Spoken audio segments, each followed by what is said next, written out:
Sequestrado, escravizado, na minha consciência, sou leão, fogo, Rastafari. ouça o bufar dos tambores,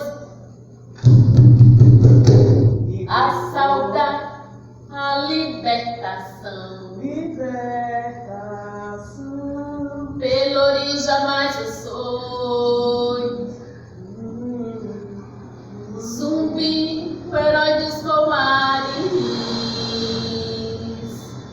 Marcos Gabriel, libertador. Gangazumba, mestre guerreiro, nos libertou. E a senzala ficou vazia. E o negro é a expressão cultural mais antiga que a civilização, bem antes que os selvagens barbarou. Mãe África, ficarei. Mãe África, ficarei. Mãe África, ficarei.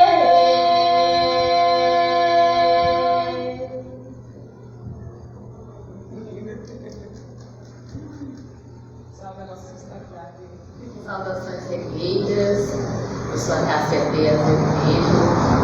O bom reggae se dá. Ainda quando eu era criança, minha família era de bairro preto, bairro Suíça, bairro Cirurgia. Minha família também vem do interior, eu fiz aqui da capital, do pai Aracajuã, minha mãe de Rosário do Tapete, nascida em uma fazenda, uma casa que outrora foi senzala e eu venho isso bem depois. E ouvindo reggae desde pequena, a música vai me levando para algum lugar, mas eu ainda não tenho esse entendimento. E com o passar dos anos, teve ritmos, mesmo sem conhecer a letra, sem saber pronunciar o inglês, porque era o que se ouvia muito. E depois eu dou essa pausa, porque também eu sou dançarina. Primeiro dançarina para depois vir a cantar. E uma coisa vai levando a outra, eu tô muito juntas. Eu sou Ana de Paula. Eu me considero mulher do reggae, com muita consciência do que eu sou e de onde eu estou e o que eu estou fazendo, consciência da minha missão. Conheci o reggae ainda na infância, mas também sem consciência. Moradora da periferia da cidade de Aracaju, claro que a periferia sempre ouviu reggae, sempre ouviu música negra. E eu ouvi muito Gilberto Gil, gostava do meu vizinho que tinha um disco Realce. E eu lembro que eu cantava muito essas canções que estão nesse álbum, mas sem consciência do que era o reggae. Só vim conhecer de verdade depois dos meus 18 anos. Já ouvi Edson Gomes na escola que eu estudava a nível médio. E logo depois eu adentro ao movimento negro. E aí, dentro desse movimento negro, com a riqueza que o movimento negro de Portugal trouxe para mim, na minha formação, foi que eu realmente entendi o que era o reggae, e entendi o que era o rastafarianismo, ou Rastafari, que existe rastafarianismo, o Rastafari, e comecei a pesquisar mais, e a partir de então as portas do reggae se abriram e me disse, seja bem-vinda. E aí eu permaneci por um tempo, depois precisei me afastar, estudei, casei, tive uma vida fora da cultura, mas continuava bebendo da fonte, claro. E retorno, depois de quase 14 anos afastada, por intermédio do meu filho menor, mais velho, que disse, mãe, você precisa voltar porque você saiu porque eu nasci. E eu disse, não, meu bem, não foi porque você nasceu que saiu. Uma coisa não tem nada a ver com a outra, e eu precisava desse tempo distante para me fortalecer enquanto mulher, enquanto professora, enquanto mãe, eu precisava de outras coisas. E retorno depois desse chamado dele, com força, com vontade, com muita coragem. Conhecendo muita coisa, tendo uma bagagem excelente, porque passei por várias escolas, várias coisas, E todo conhecimento é válido dentro da nossa bagagem de vida. Eu sou mulher preta, então a minha pigmentação de pele, hoje é o ser humano, né? Porque somos todos filhos de um único Criador. E hoje nós temos essa classificação, ou desde muito sempre, desde lá atrás.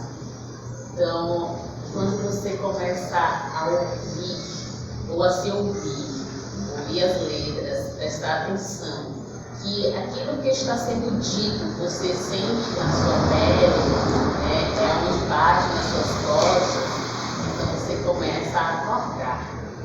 Então, quando eu citei lá atrás, que eu já venho de um bairro preto, que a minha família é uma parte de Aracaju, outra de Rosário do Catete, e aonde tem esse núcleo familiar de Rosário do Catete, quando eu faço essa descoberta, e foi bem depois do reggae, é que eu comecei a perceber com essas canções de que eu sempre estive em um local de reclusa, em um local de ser banida do meu espaço. Então eu sempre tive essa problemática. Eu começo na cultura dançando quadrilha e no bloco afro. No bloco afro haviam muitas pessoas que se pareciam comigo, homens e mulheres pretas. Eu estava em casa até então. No bairro Suíça eu estava em casa até então. Cirurgia eu estava em casa até então. Então quando a minha mãe, que é a primeira moradora, uma das primeiras moradoras aqui do Jardim Centenário, nem existia ainda o conjunto Assis Chateaubriand, nem existia o vulgo Bugio, como é conhecido, pela grande quantidade de macacos que existia naquele local. Eu já sentia na pele a carga que os meus pais traziam lá atrás. Então, quando a música, quando o reggae começa a soar aos meus ouvidos, eu venho ter essa percepção de que aquilo também me machucava, me doía.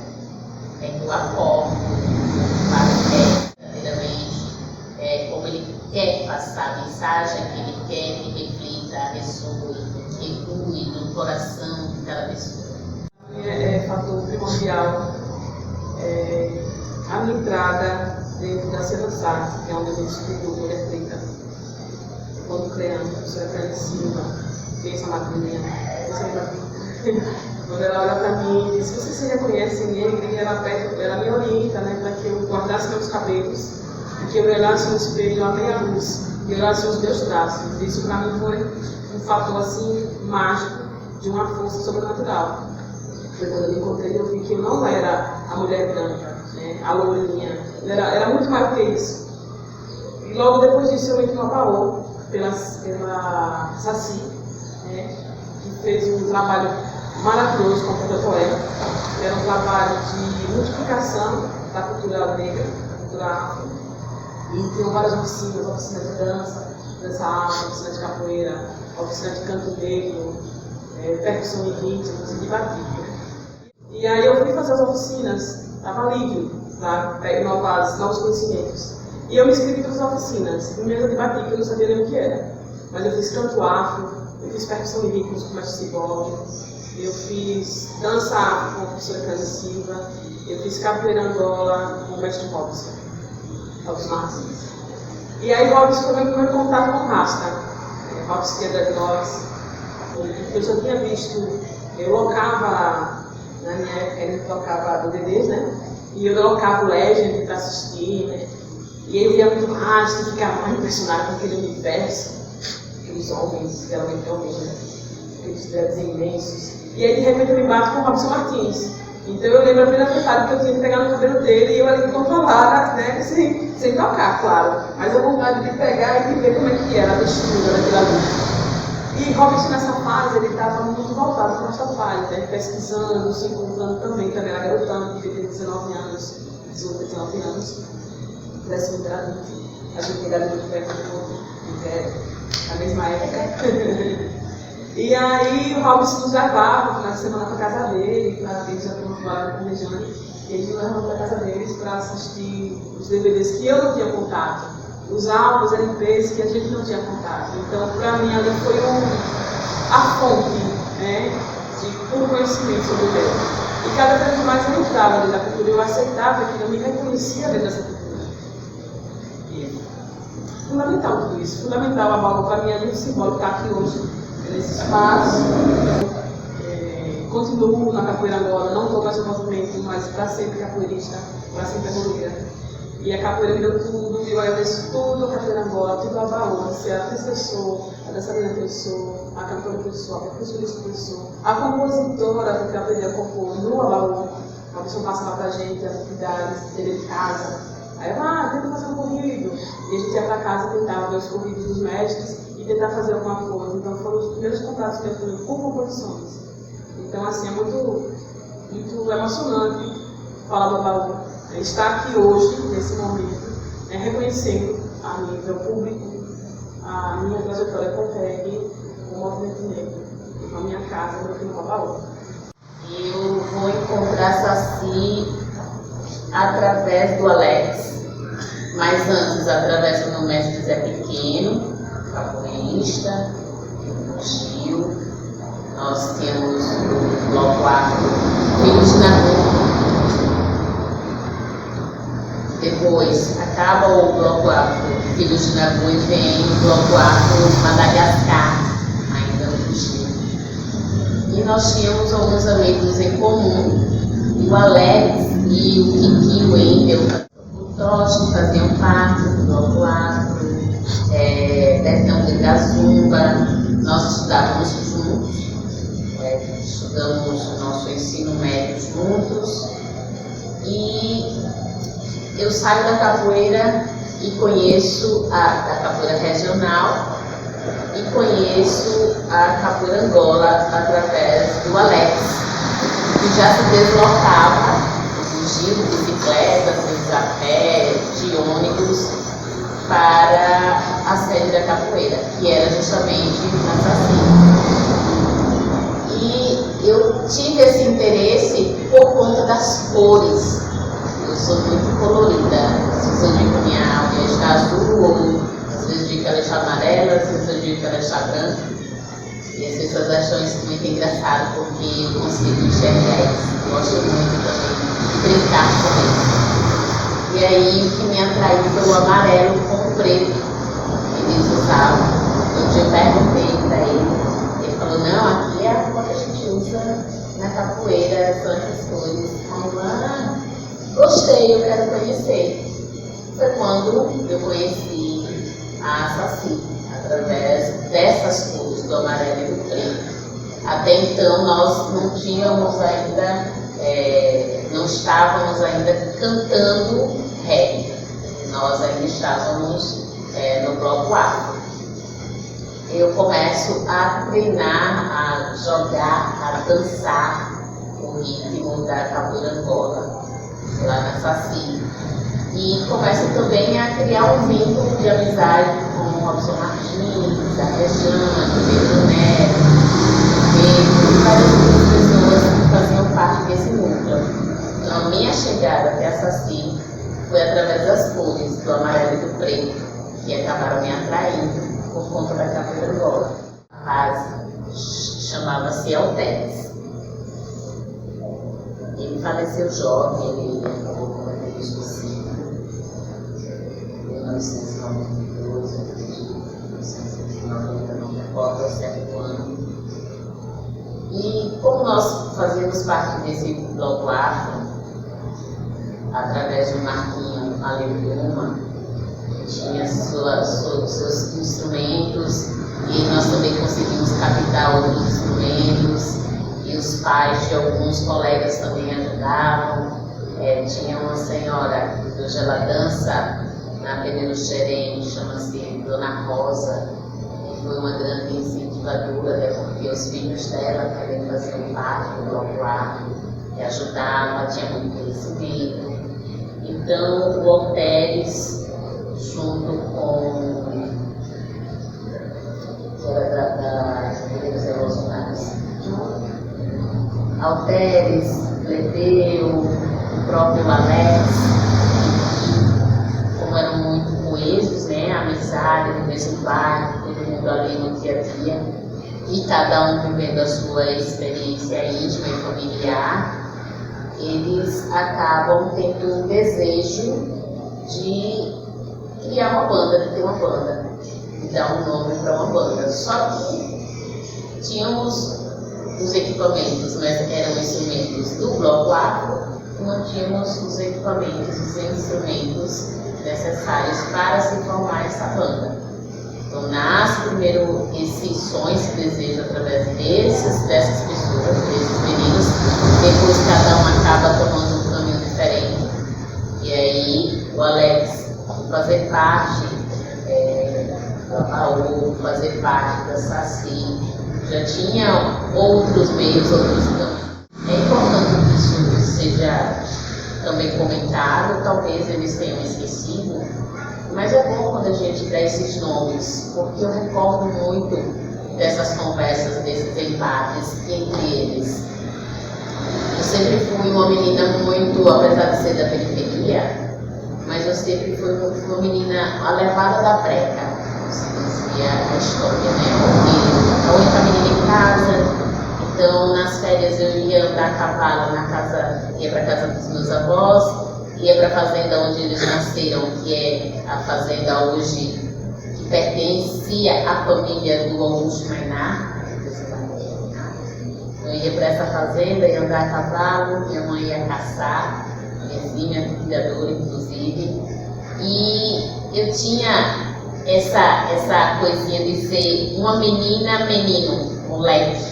De jogar bola no gude, soltar pipa, de correr na rua, tomar banho de maré. E eu via muito isso, e na minha casa sempre foi muito aconchegante, nunca teve muito grito, muito atrito. Nunca foi esse o ensinamento que os meus pais deram. Então, quando eu via eles discutindo, chegava a ser algo muito vigoroso nas questões, porque cada um queria colocar o seu pensamento, eu me afastava. Porque também eu me assustava com isso. Então, a utilidade pública, quando ela surge em um momento que eu não vejo, porque aí justamente eu tenho esse afastamento, e aí eu vou para a dança, saio do bloco afro, porque ele vai acabando, as pessoas vão criando outros espaços, fazendo outros projetos, outros vão para o bloco afro que existia no São Simão, que existe ainda no São Simão, outros vão para o bloco afro no bairro América e bairro Cirurgia. E eu fico com o Alex e na SACI e no APAU. Então, quando a utilidade pública surge, eu estou no momento só da dança e da dança da capoeira Angola, mas estou afastada. Então, quando ele surge, chegam esses instrumentos, eles acabam lembrando, tem a casa. Tinha também, que na época eles se debruçavam muito diante dessa questão de ter uma banda, de falar sobre os problemas que aconteciam no bairro, sabe? O que cantava também nos Guerreiros Revolucionários. Que na época ele era gago, e diante do canto, bem ao tanto, esqueci o nome dele agora, que ainda canta, tem os dreads, e ele era gago na época, e as pessoas riam muito, porque ele um gago, é que ele vai estar cantando, vai estar se apresentando, fazendo parte do bloco afro, e depois ele surge cantando reggae, e muito bem, por sinal.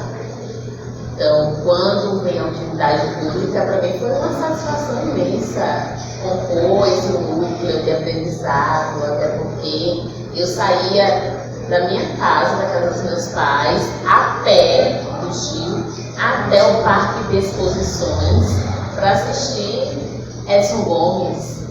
Então, aonde ele estivesse, eu ia. Eu saía da minha casa, saía da escola mais cedo, fazia um complô com os colegas. Olha, nós temos aula de fulano. Esse professor é muito massa. Se todo mundo não assistir a aula, ele não vai dar aula para mudar, ninguém vai levar falta. E aí tinha Margarete de Menezes em Laranjeiras, nós íamos para Laranjeiras. Tinha O Olodum, aqui na 7 de setembro, nós íamos para 7 de setembro. Então, a gente vivia fugindo em busca da música, em busca do som, em busca do ritmo. E um ritmo preto. Um ritmo que pulsava muito em nossas veias, que acabava nos levando, flutuando em busca desse ritmo. Então, quando eu chego na utilidade pública, através desse convite, eu fico fascinada, encantada. Para mim foi, assim, uma experiência para a vida toda, porque hoje eu me torno, continuo na arte, continuo na cultura, porque a utilidade pública, ela continuou fazendo pulsar diante disso, diante da música, diante do ritmo, e diante de todas as mazelas que nós vivemos até hoje, porque está tudo muito camuflado. As pessoas, elas se cruzam para conversar com você, sabe? As pessoas, elas ainda se escondem. Por muitos hoje a máscara já caiu. Eles se deixaram, né? Se despiram, tiraram essa máscara descaradamente. Então, quando chegou a utilidade pública, para mim, foi um grito de liberdade. Então, antes da atividade, eu entrei um projeto também de Wilson, Anne e Ronaldo, que também é do Baú, que também participou do projeto E aí eles montaram lá no show. Eles ensaiavam ali na rua, projeto de Maria, que era o fulano, e eles ensaiavam na casa que é na casa de Eduardo. Na casa de Eduardo, na casa de Rony, também era tudo a mesma rua, né? Aí morava Robson Martins, Ronaldo Martins, que é irmão de Robson. Morava Eduardo, que era primo de Robson Martins, e Rony. E aí eles ensaiavam já no sonho, na perspectiva de montar o trabalho. A atividade ainda não tinha vindo enquanto projeto, né? Ele estava ainda nos projetos, acho que na mente, atividade, né? Esse projeto andava no silêncio, mas a juventude dava vida a fazer exatamente isso aí, a falar, o jeito que fala, vamos ter que me escutar, né? Eu vou incomodar mesmo. E aí logo depois é que surge o projeto, aí algumas pessoas foram chamadas para a atividade pública, alguns desses músicos, e eles começam a se profissionalizar, né? Desde o primeiro momento do primeiro ensaio, das agendas de ensaio, dos estudos, de repertórios. E aí logo depois também, com a cultura, tem uma cultura pequena, e aí surge a guerreiros revolucionários. Aí fica a atividade e a guerreiros. Aí depois a atividade para e vem a reação. Eu fiquei nessa idas e vindas. Tem o movimento estudantil, o movimento negro, fazia, inclusive Severo da Serena, foi meu professor de técnica vocal, e eu fico nessas indas e vindas de Santos Dumont e Gil, bairro Cirurgia, fico nas indas e vindas em outros estados, viajando, estudando, porque a gente começa a querer alçar voos, ter outros sonhos. E quando eu saio daqui, foi justamente nessa parada da utilidade, vem a Cássia e Rejane, vem a Cássia e uma outra menina que eu não recordo o nome, felizmente, mas eu lembro que ela chegou a ficar umas 2 semaninhas conosco, 3 semanas. Chegou a se apresentar, inclusive, além do ensaio, porque já era em cima de uma apresentação de um show. E vem a Cássia e Cristiane, e quando a banda ela se desintegra, porque existe também a questão do ego. As pessoas, elas se deixaram consumir por esse veneno. O ego é muito bom, não é ruim não. O ego, desde que ele seja consciente, desde que você reconheça, e que você se reconheça, e que você não queira usar ninguém como degrau para subir a escada. Você é melhor que o outro, porque se eu estou querendo mostrar algo para a sociedade, e a minha colega, a minha irmã, a minha amiga também quer mostrar algo para a sociedade em comum acordo, por que não? É o mesmo sentido, é o mesmo ideal, é o mesmo desejo, as dores, as lutas é a mesma. Talvez quando alguém diz, estamos no mesmo barco, talvez um esteja lá em cima na proa e o outro esteja lá no porão, porque isso inegavelmente acontece. Alguns barcos eram movidos a vapor, a lenha e outros de forma braçal. E quem mais apanhado e sofria era o homem preto. Então, aquele homem preto que estava no porão, ou seja, aquele que quer cantar, expor e colocar o seu grito lá fora, muitas vezes esse grito ele chegava a ser abafado por conta do ego, o ego do próprio irmão. Então, isso acabou também desintegrando um pouco essa união de irmandade. E quando existe algo que chama-se dinheiro envolvido, também acaba estragando. É um grande veneno. O dinheiro você precisa para viver e até sobreviver.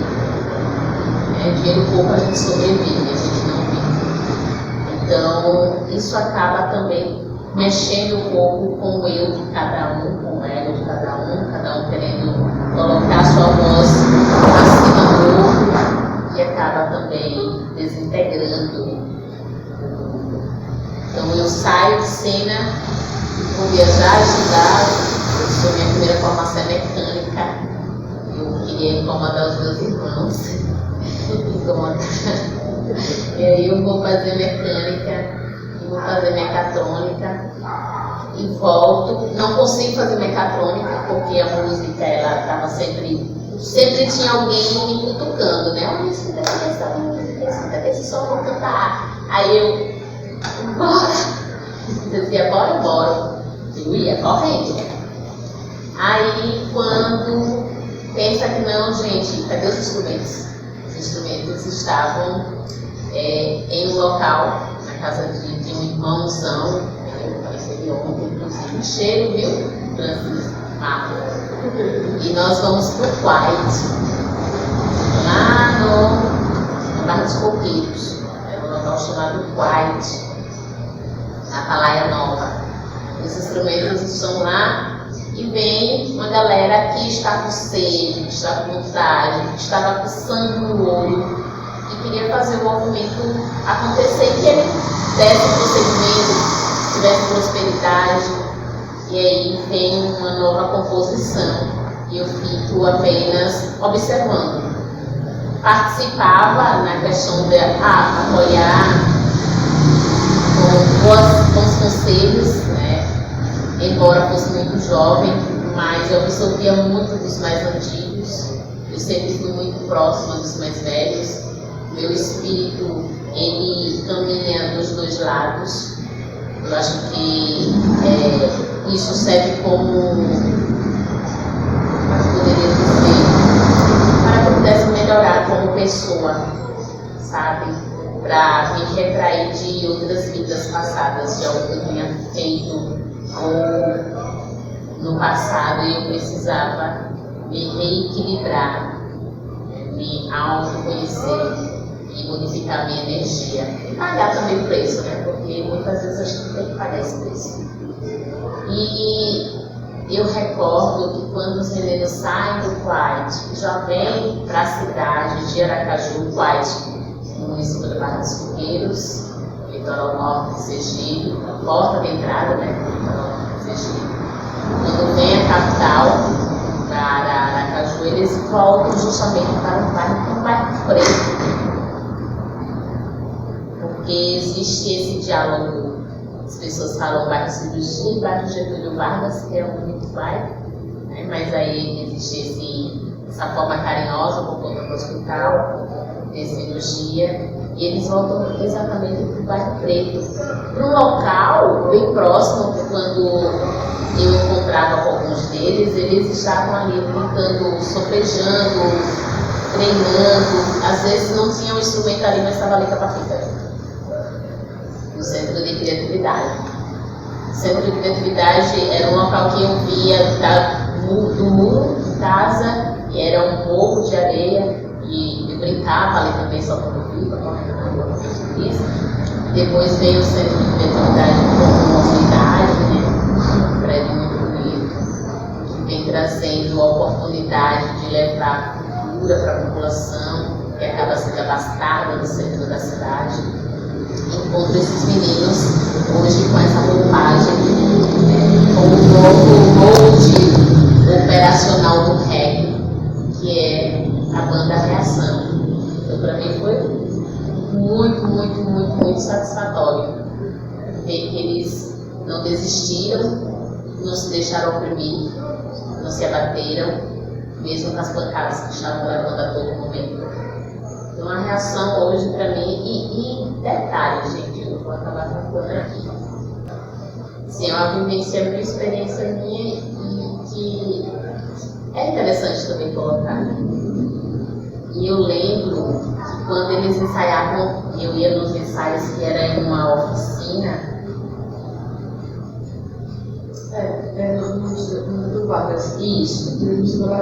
Era uma oficina, né? E às vezes eu ouvia de longe, quando fechava o som e eu falava assim, nossa, tá legal. Esse som não está bom, tem alguma coisa errada. Eu chegava lá e eu dava pitaco, sabe? Dava opinião e falava alguma coisa, mesmo sem ser aquela pessoa que estava ali no dia a dia com a banda, e eles diziam, não tá certo, é isso mesmo, não, a gente vai melhorar, então a gente vai fazer de outra forma, a gente vai fazer uma limpeza. Então, para mim foi muito satisfatório saber que também eu podia ser ouvida através dos meninos, através das músicas que eles estavam colocando ali, para que todos pudessem, né, ouvir. E quando vem o sinal de alerta, que foi um grito mesmo, nossa, eu vi muita coisa acontecendo na periferia. Eu vejo muitos amigos que não chegaram à fase adulta. E isso faz parte de uma limpeza da sociedade também, né? Eles preferem que isso aconteça no povo preto. Eles querem o povo preto assim, ó, na servidão. Eles não querem que o povo preto.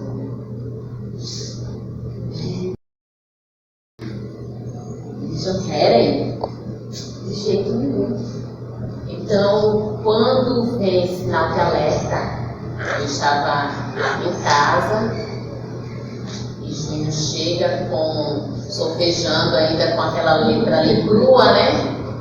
E nós sentamos em um quiosque que tinha no centro de atividade. E ele começa a colocar as letras ainda no formatozinho, como eficaz, já cantando, cantarolando. E aí eu começo com o refrão, as vermelhas, né, que possa ensinar o perigo, e falava que eu falei assim dele. O nome dessa música vai ser Sinal de Alerta. Aí ele entendeu, qual é esse nome de alerta? A gente não precisa nem, né, de muita coisa. Sinal de alerta é um aviso. Né? Sai da frente que eu estou chegando, eu estou passando. Mas eu também posso oprimir, eu também posso machucar, mas eu também posso libertar. Eu posso mostrar para você que esse sinal de alerta, ele acontece todos os dias, toda hora, em todos os lugares. Muito mais e com mais força na periferia. Muito mais e com mais força no povo preto. Porque às vezes você tem a pigmentação de pele mais clara, mas na leitura do outro que vem para oprimir, quem vai apanhar com mais força é o povo preto, a pele preta, né? Então, quando tem sinal de alerta, e eu digo, vai ser essa música, esse refrão tá ótimo, vai ficar assim, e ele coloca sinal de alerta. E eu ia fazer um curso, eu tinha sido convidada para o lançamento do motor, o primeiro motor era o Fire da Fiat. E eu me inscrevo para fazer mecatrônica, eu vou viajar e eu digo para ele assim, olha, não aceito que você coloque outro nome, que essa música, não, mas se for uma música que você pode, uma perfeita, vai tudo encaixar em todo lugar. Você vai ver que essa música vai ser inicialmente o carro-chefe dessa banda. Vai ser ela a música que vai levantar essa banda, que vai ser a música de maior sucesso.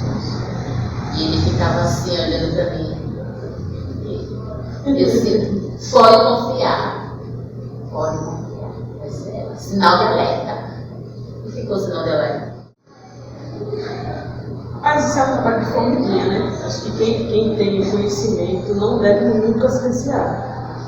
E aquela conversinha de ouvido mesmo do outro, quando o outro mudar, o outro entender o sistema, quem é você no sistema, o que é que o sistema quer de você. Eu acho que é assim que funciona. É uma visão minha. O movimento, né, seja quando ele sai do movimento negro, da força do movimento negro, e do movimento social, que também é um movimento negro.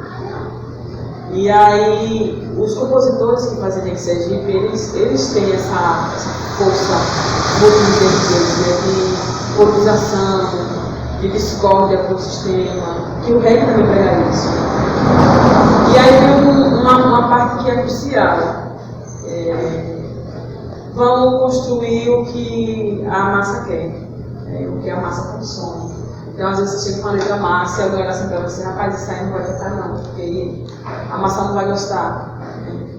Assim, eu, enquanto compositora, eu busco esse compromisso, mas assim, sabendo que não vai cair na mídia, que as rádios não vão tocar, porque não vai agradar o opressor. O opressor não vai gostar, então não vamos tocar não, porque o opressor não vai gostar, e se o opressor não gosta, ele não financia, né, a máquina. Então não toca essa música. Então não vamos fazer um reggaezinho mais melódico, mais louco, que o povo gosta, né, que ele ouve, né? Mas só que eu me incomodo, eu não gosto. Eu gosto de reggae mesmo que reverbera dentro de si, que a pessoa escute lá no show, curta, e quando chega em casa, aquilo fica reverberando. Eu tenho um filho de 10 anos hoje, e aí a gente fica muito, eu gosto muito da manifestação. E aí eu escuto muito, eu acho incrível ele. Ele parou e ficou refletindo sobre a música. E já estava na segunda música, ele veio com a frase da outra. Mãe, ele falou assim, entendeu? Quer dizer, mexeu na criança. A frase tocou. E acredito eu que o reggae, ele também precisa disso. Ele precisa Ele educa, ele mostra para o outro o que o outro se deixa cegar, porque muitas vezes aquele que está no poder, aquele que está no poder, eu vou dizer todos, aqueles que estão à margem, que estão de fora, acabam criando uma versão do outro, ou propondo que o outro se recrie da forma que eles querem, da imagem que eles querem. E o reggae não, ele também é amor. Ele não está aqui para causar briga, confusão. Ele está aqui para colocar as cartas na mesa. Então, ele prega também o amor, mas o amor consciente. Ele também educa no sentido de que o que aconteceu no passado seja pesquisado, estudado e não torne a se repetir, que não venha de novo a acontecer. Então, o reggae tem esse papel. O reggae é o contato direto com o seu coração e com a sua mente. E eu costumo brincar dizendo, quando eu ouço o reggae, meu coração ele transporta. E eu comparo o reggae quando eu quero falar com Deus, sabe? Então, muitas vezes, depois de um dia muito cansativo, depois de uma viagem, a mesma coisa é o reggae, é falar com o povo, é falar com o outro, é falar com o seu irmão. A minha mãe, ela cantava reggae, uma senhorinha que naquela época o ensino fundamental era até a 5ª série. E tanto ela ouvia reggae em casa através dos filhos, ela cantava reggae. Então o reggae ele te leva para outro lugar, para você se redescobrir. Porque você não tem a cultura, a educação, porque você não nasce racista, preconceituoso. Alguém vai te educar assim. Então o reggae ele vai desmascarar aquele que está aqui, com os olhos vendados. Quando você ouve o reggae, você não tem a educação didática, você ouve o reggae, você começa a entender, a compreender que aquela fala é uma fala real, de algo que está acontecendo no seu dia a dia, que acontece o tempo todo. Pode não acontecer com você, Ou você pode achar que não vai acontecer pertinho de você e acontece toda hora. Eu sou muito feliz e muito orgulhosa mesmo do reggae produzido em Sergipe. Compositoras e compositores de sergipano, continuem essa trincheira de luta, porque o reggae é mais uma ferramenta na luta contra o racismo, contra a discriminação, e contra todo o machismo e todos os ismos aí que incomodam tanta gente. Assim, Rejane, é massa demais falar sobre ela, né? Sobre o fortalecimento que ela tinha com a questão do ser mulher. E aí eu lembro, Cássia, nesse momento que eu vivenciei, eu tive a honra, a autoridade pública, nessa fase, ela ensaiava depois do treino do Babaô. E nós fomos nos vestir no vestiário, lá na Assassina, na Simeão Sobral, do Santo Antônio. E aí as duas estavam trocando de roupa, a gente ia trocar de roupa e elas estavam passando a vocalização da música de Marcelo Santana, Dança das Nuvens. E nunca saiu do meu ouvido isso, as duas cantando. E Rejane foi junto com a Cássia, uma das primeiras mulheres a cantar reggae aqui em Sergipe. Muita gente não sabe disso, não conhece essa história. E eu vi as duas ensaiando. Muita gente não me conhece, né? Eu sou muito.